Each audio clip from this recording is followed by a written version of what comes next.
Hello mga friends, muli ay tayo narito sa panibagong artwork. Ako'y gagawa na naman ng panibago. Ito'y siniri na nasa baybayin dagat. Ito'y isang babae na nakatanaw sa kalikasan. Ayan.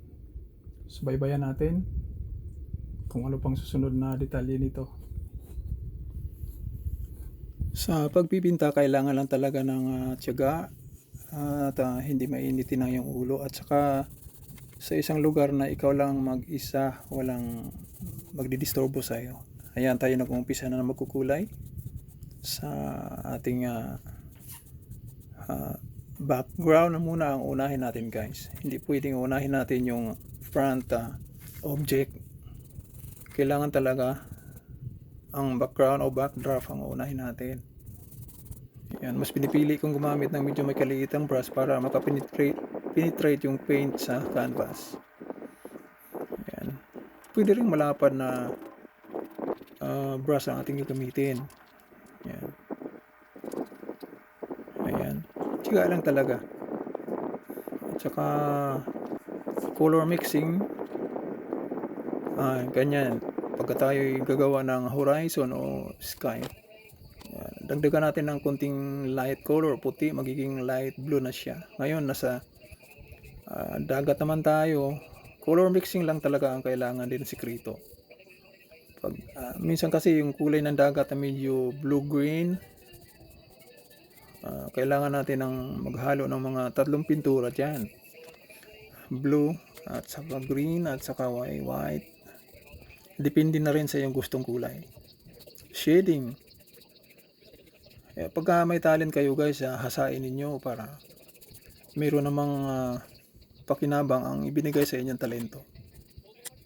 Tiyaga lang, at saka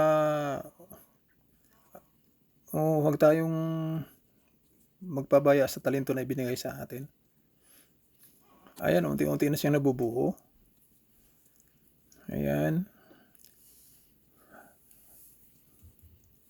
Tiyaga lang talaga. Kailangan din na maingat tayo sa ating paghahagod kasi naapektuhan yung ibang parte ng ating pinipinta. Kaya iwasan at huwag masyadong mabilis, huwag masyadong rush. Tiyaga lang talaga. Tayo nagkukulay na ng damit. Ayan. Sa ating pagpipinta o pagdodrawing, kailangan matutunan natin yung mga details, yung mga shading para magiging reality naman siya tingnan. Yung mga dark parts, katulad ng nasa mga singit, sa may kilikili, ayan, kailangan dark paint ang gagamitin. Medyo lalabas yung realidad. Ayan, unti-unti na, ayan, tinadagdag na lang natin yung mga details, kuting hagod lang, at para malilitaw yung kahit pa paano magiging reality ang ating paint, guys. Sana ay meron kayong natutunan at nakapagbigay saya ako sa inyo. Thank you for watching. See you next episode. Bye bye.